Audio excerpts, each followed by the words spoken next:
Il problema grosso non è l'apertura della scuola, è la gestione di tutto quello che è la fase di testing e di screening, che è una roba paurosa, cioè ai genitori diciamo già che noi non siamo in grado di affrontarla. Lapidario il commento del presidente del Veneto Zaia sulla riapertura delle scuole in programma il 10 gennaio con le nuove regole introdotte dall'ultimo decreto del governo. Da lunedì alcune scuole riapriranno, altre saranno in DAD, dice il governatore. Il caos dettato da un decreto che comunque impone delle fasi di testing che sono insostenibili. Pensate che c'è una fase di testing nelle primarie che prevede il T0 e il T5. Cosa vuol dire?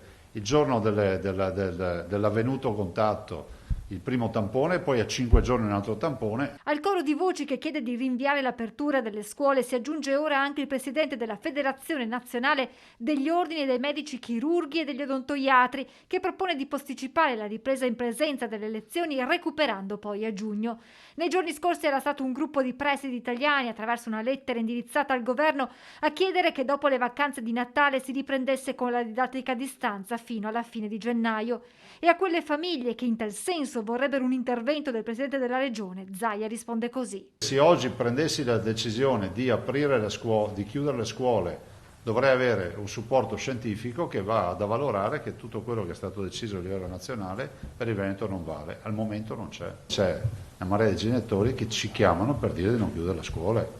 Per il governatore, con gli attuali numeri dei contagi, è necessario rivedere le procedure. Sia doveroso pensare di modificare la definizione di caso